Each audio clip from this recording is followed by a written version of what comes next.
Welcome back to the tiny mini-series I'm calling Better Late Than Never, where I catch up on all the Star Wars stuff I saw happening at Star Wars Celebration but was too busy to cover in depth.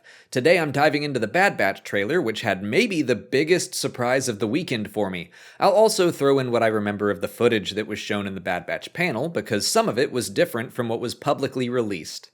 We open up on some shots of our heroes and their new armor. For the most part, everyone looks pretty much the same. They've just added some paint or slight alterations here or there. Omega is the most different, which makes sense. She's still growing. She looks taller, she has longer hair, and she finally has a helmet of her own, although I still hope she continues to add more and more armor to her kit. At Celebration, we got to see a short scene from the series, and her first appearance got cheers from the audience. It's cool to know that there is a time jump between the first and second seasons. I would guess just about a year, maybe two. We see a bunch of Imperial commandos, formerly Republic commandos, rounding up several citizens onto a ship. I'm glad these soldiers are still around. It was exciting to have them back in Season 1 training TK troopers, but they also serve as more formidable foes for the batch. Kinda like the Death Troopers when they popped up in Star Wars Rebels, their mere presence adds more danger to a scene or episode. Scorch specifically makes an appearance later in the teaser as well, and I hope more members of Delta Squad return.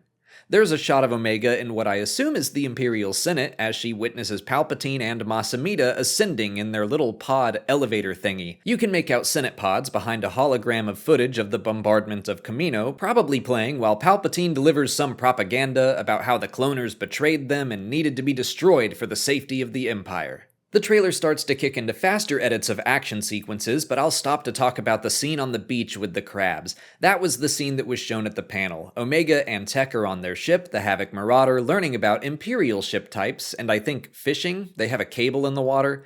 Then the rest of the batch come running down the beach, chased by those crabs, so they start to try to escape, but more giant crabs attack the ship. Omega jumps onto the beach and begins very capably shooting them off the ship with her bow.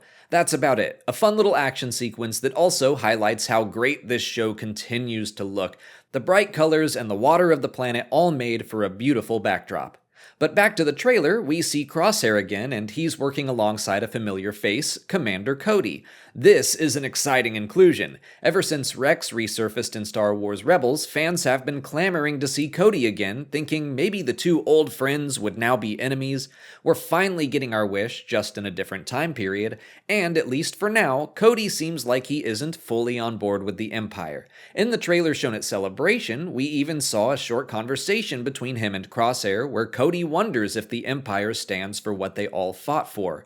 I think we're going to see a different version of Cody than we got in Star Wars Legends, where he stayed with the Empire and trained stormtroopers. I think Cody in the Bad Batch will more likely serve as an ally to our heroes. He's even shown in a quick montage near the end of the trailer when Hunter says they'll take all the allies they can get. It's during that same montage that Gungi appears wielding his lightsaber. I cannot tell you the scream I let out when he showed up at that panel. I wish we could have recorded reactions to all that stuff, but I had basically given up hope on seeing the younglings from that Clone Wars arc ever again, and now here Gungi is. And if he's around, maybe we'll see others too. In the very next shot, I'm wondering if Omega is meant to be talking to Petro. If that's him, we're just missing Katuni, Biff, Zat, and Ganodi. Jumping back into the trailer just a little bit, Echo tells Hunter that there are people out in the galaxy that need their help. One big thing I think Season 2 can do better than Season 1 is give more time to Echo. He was basically the moral compass of the batch in the first season, pushing his friends to be more than simple mercenaries. I want to see him continue in that role, but more prominently. He just didn't get the same amount of screen time as the rest of the batch, and I think the fact that he was once a regular clone makes for an interesting dynamic. And of course, his push to help people rather than just look after themselves is exploring one of the biggest Star Wars themes of selflessness versus selfishness.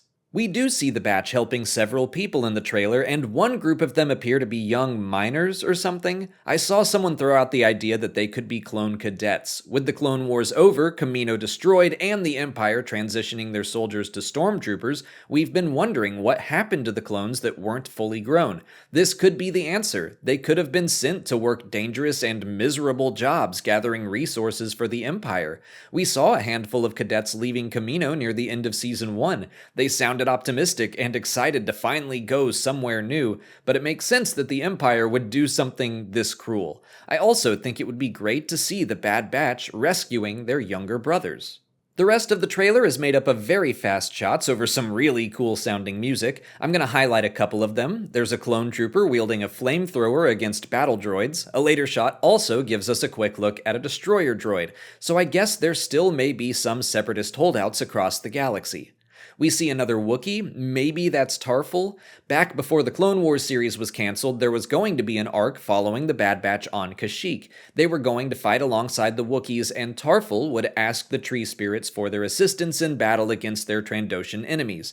Part of the fight would require the purposeful burning of some trees, which the Batch would have been fine with, but the Wookiees would have protested, and they would have had to find some common ground.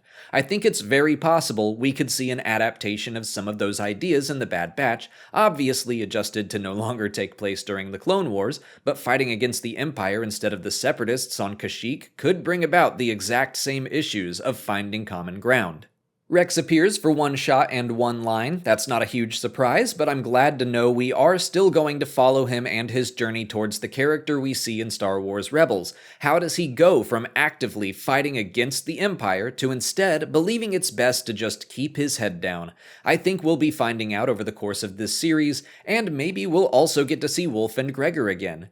And the final shot I want to point out is this close-up of a roaring creature with electricity arcing through its teeth. We got a slightly better look at it in the celebration footage, but I'm 99% sure that's the Zillo Beast. It's not fully grown, it still seemed pretty small, or at least small for a Zillo Beast. It's not going to be scaling buildings or anything like that, but I am so glad they're finally following up on this. Back in Season 2 of the Clone Wars, Palpatine seemed like he had a nefarious plan to clone the massive creature, and then we never heard about it again. It's been 12 years since those episodes aired, so how is the Zillo Beast going to appear in the Bad Batch?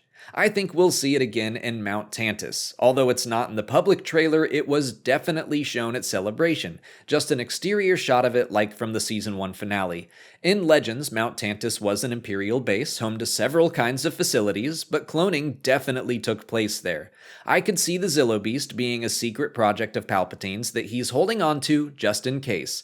I'm curious about the electricity in its teeth. Someone could be electrocuting it, or maybe whoever cloned it is experimenting with it to make it even more deadly and give it more powers. It kinda tracks with the original kaiju inspiration for the Zillo Beast. Enemies of Godzilla each had unique powers, so why not the Zillo Beast too? No matter what's going on with it, I am so happy to finally have an answer to this question. I still get it once a week for our weekly Q&A videos, and I've been so tired of saying, I have no idea. Here's hoping Rada the Hutt shows up next so people can stop asking me what happened to him too. But that's all I have to say about the Bad Batch Season 2 trailer. There are still some interesting shots scattered throughout, like this mystery masked person who looks cool, but I have no idea who or what they are, so I'm wrapping it up. We know for sure the season will premiere in fall of this year, but a recent leak suggested it will begin on September 28th, right in the middle of Andor's release. So that'll be fun. Let me know your favorite moments from the trailer in the comments. If you haven't already, please like this video, subscribe to the channel, follow us on TikTok, Twitter, and Instagram, and consider checking out our Patreon page. As always, thanks for watching, and may the Force be with you.